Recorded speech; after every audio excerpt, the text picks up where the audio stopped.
Hey, hello, how do you do? Welcome to Sine over Cosine. I'm Shady Doorags, and I want to talk about it. And what I want to talk about today is Five Nights at Freddy's 4. FNAF 4. Oh my goodness gracious. I didn't ask for this. I did not ask for FNAF 4. For those of you who've been following my channel, you pretty much know my stance on the Five Nights at Freddy's series. Now Five Nights at Freddy's 4 has been confirmed. And when I first heard this news, I was just like, really, Scott? Really? I defended you, man. I backed you up. I said you weren't milking the series. But I also stated over and over, I believe 3 is a good conclusion to this series.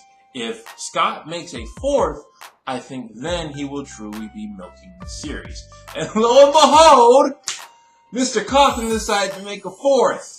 I wasn't too happy about that. I was not happy about this. And I wasn't the only one saying it. A lot of people in the fan base said that 3 was a good, conclusive way to end the series.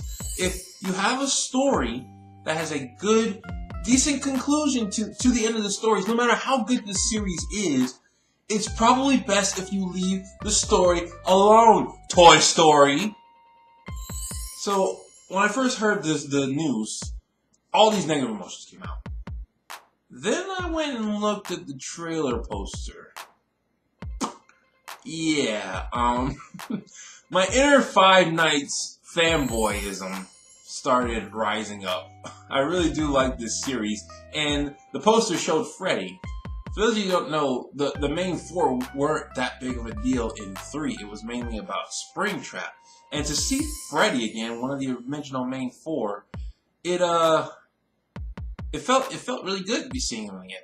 So I guess somewhere inside me I did want another game to come out. But what was even more interesting was that I think it said in the poster, it was confirmed that this Five Nights at Freddy's 4 is going to be the last game. And that made me sit back, stroke my beard, and think for a bit.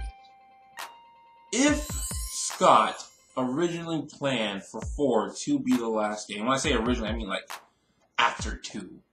I'm pretty sure he didn't expect FNAF 1 to be this big. But if Scott planned on FNAF 4 being the last game of the series before FNAF 3 was released, then I can't really hold him too much fault to it. I mean, just because the fan base believed that 3 was a decent ending, if Scott already had 4 planned on coming out, yeah, go ahead and go with it. Of course, there's the whole thing about appealing to your fan base, which is an argument I made in my Five Nights at Freddy's is overrated. Scott does appeal to his fan base. So if the fan base thinks that Five Nights at Freddy's 3 should be the last game, should it? The Five Nights at Freddy's fan base is pretty much split. I was over here with the people who thought Five Nights at Freddy's was a decent ending to the series, that it had answered as many questions as it needed to. But there was still a good chunk of people I was talking to over the internet that said they didn't feel satisfied. They felt we needed another game. A lot of people wanted another prequel, one that takes place at Fredbear's Family Diner. So yeah, that's what I wanted to talk about. Five Nights at Freddy's 4. Originally, I was upset when I heard this news, because I honestly thought Scott was starting to milk this thing. But for now, I'm going to see where it goes. Because the possibility that this is this is going to be a really good game is still out there. It's very, very possible. And I'm not going to jump to conclusions just because I didn't want a 4th game. It's kind of like what I have to do with Toy Story. The movies were so good, but no, I'm jumping to conclusion with Toy Story. Leave Toy Story alone! It doesn't need a 4! I'm not a horror person. That's why I couldn't play the game myself.